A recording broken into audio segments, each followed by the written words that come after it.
What is going on, football fans? Back at it with another New York Giants video. And in this video, I'm going to talk about an article that came out in the New York Post about Janoris Jenkins. And the headline to the article was that Janoris Jenkins doesn't feel any pressure this week. I mean, I guess it's good, right? But this coming from a guy that the week before put all the pressure on the defensive line, saying they couldn't get after the quarterback. And he said, when you have to cover somebody for 10 seconds, nobody can. You're going to give up yards. Well, last week, they got after the quarterback. They came up with 4 sacks, and there were numerous times in that game where you couldn't cover Mike Evans for 2 seconds. Now, I get the built-in excuse, right? That we were sending a lot of blitzes, which made sense. Jameis Winston, a quarterback that turns the ball over, and you were left on an island with one of the most talented wide receivers in football. And he burnt you to a crisp. Make no mistake about it, 190 yards, including what should have been the game-winning catch there at the end of the game had they made the 34-yard field goal.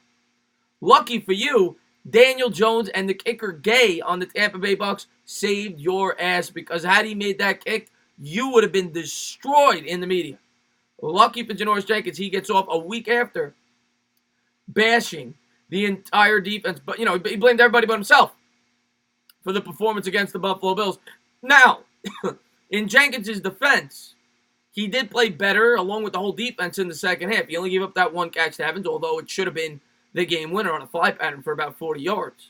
But he really has to step his game up. And in my opinion, he should be feeling pressure. With this young secondary, the New York Giants very well could bench him or look to trade him in the coming weeks. The deadline is October 29th.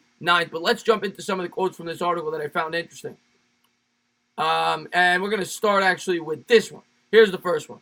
It's just important to come back out and play football, Jenkins said Friday. Everybody gets paid, like I said. There isn't any pressure. You have games like that. I'm just ready to play this week. I mean, okay. Then you shouldn't open your mouth the week before if everybody gets paid and everybody has games like that and everybody makes mistakes.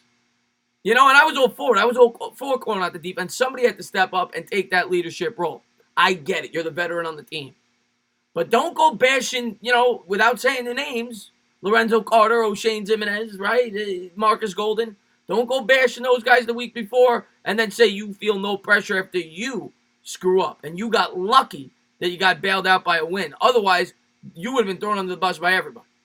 So, not good leadership skills, in my opinion, to not own up to it the next week, right? I get that you got to move on. You got to prepare for your next opponent. But you look bad after what you said the previous week. Next quote. You have to understand they're going to make some plays. I'm going to make some plays, Jenkins said at it. You just have to move forward. It's football. You can't defend everything. You can't knock down everything. You just go out and play football and then bounce back. Whatever happened, happened. And yeah, you're right. I mean, you have to have that mindset. You have to be willing to fail to succeed. I get it. But you had an all-time bad performance. That was Mike Evans' second most receiving yards he's had in his entire career. So, you should be open to some criticism. Let's put it that way, especially if you criticize your teammates the week before.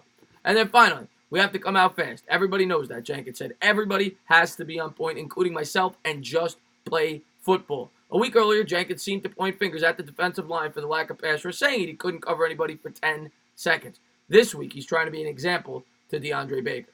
So, yeah, there you have it. And I get it.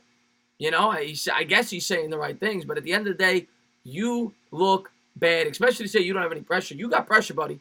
You got pressure because the Giants will be looking to trade you before that deadline, especially if the team starts out bad.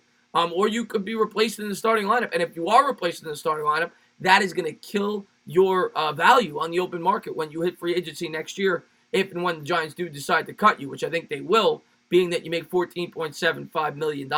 If the Giants want any chance to be good this year, Janoris Jenkins is going to have to step up, and he's going to have to step up in a big way. So he should be feeling pressure. And if he plays anything like he did last week, this team is in for a world of trouble. Jenkins, wake up. Stop, start playing good before you start pointing the finger. That's all I'll say. I didn't blame you the week before because I thought you played a decent game. But last week was one of the worst performances I've ever seen a cornerback have since I've been watching football. You gave up almost 200 yards to a receiver who had under 100 yards in his 2 previous games. So you better be feeling pressure, Jenkins. As always, if you liked what you watched, please subscribe. Drop a comment. Maybe give me a little thumbs up. Cheers.